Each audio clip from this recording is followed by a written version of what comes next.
কদিন পরেই কোরবানির ঈদ, আর ঈদকে কেন্দ্র করে সাভারের হেমায়েতপুরের ট্যানারিপল্লী ও কাঁচা চামড়ার আড়তদাররা ব্যস্ত সময় পার করছেন কোরবানির পশুর চামড়া সংগ্রহের আশায়। বরাবরের মতো এবারও চামড়ার উপযুক্ত দাম পাওয়া নিয়ে আশঙ্কা প্রকাশ করেন খুচরা চামড়া ব্যবসায়ীরা। তাদের অভিযোগ, সরকার নির্ধারিত চামড়ার যে মূল্য নির্ধারণ করে দিয়েছে সে মূল্যে চামড়া কিনতে গড়িমসি করেন আড়তদার ও ট্যানারি মালিকরা। আমরা মাল একটা যদি 800 টাকা কিনি, আরো এটা লয় 300 টাকা যোগ দিলে 1300 টাকা, ইয়া না আনি বেচতে হয় 700 টাকা 800 টাকা। সরকার যে ডেট দিছে এই ডেট অনুযায়ী সরকারের মাল কিনতো না, আমরা আতায় কিনাই ইয়ার পরে ইয়ানা আইন আমরা বাকি বক্কা বিক্রি করতে হবো, তখন কোম্পানির আঙ্গ চালানো যে খাই লেগে।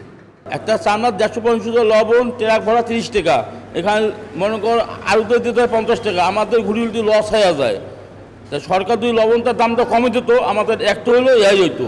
এই জায়গায় যারা কোম্পানি আমাদের থেকে নিয়ে চামড়াটা পাকায় এক অবস্থাটা ভালো না, কেমিক্যালের দাম বেশি, চামড়া বেচে বিদেশে খুব কম দাম। আমরা সবসময় যেভাবে কালেকশন করতেছি সেভাবে মানে ওইভাবে ইনশাল্লাহ এবারও করবো। আমাদের ট্যানার্স থেকে একটা প্রাইস দেওয়া হয়েছে, আমরা চেষ্টা করবো মানে ওই রেট অনুযায়ী মাল কেনার জন্য। আর আমাদের মানে প্রস্তুতি আছে ইনশাল্লাহ, আলহামদুলিল্লাহ মাল কেনার মতো আর কি।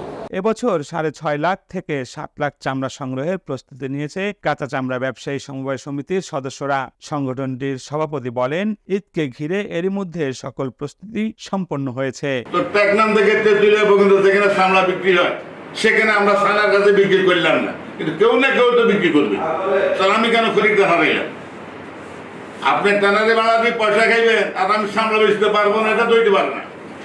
অতএব আমাদের চামড়া যেই আসে আমরা যেহেতু আড়ত করছি দোকানদার, আমাদের কাস্টমার আমরা বিক্রি করবো, সে যেই হোক।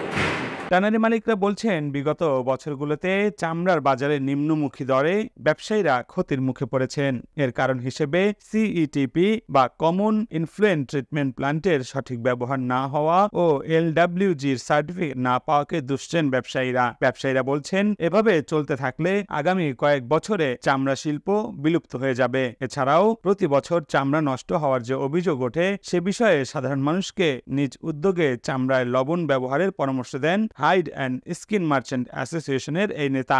যারা নাকি কোরবানি দেন, কোরবানির গরু সামনেটা সাধারণত এটা গরু এবং এদিকদের হক।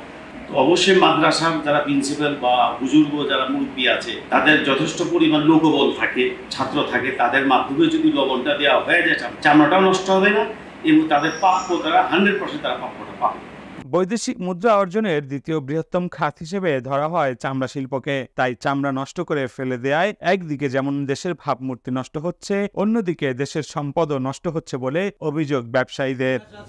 রাকিব হাসান, বার্তা 24, ঢাকা।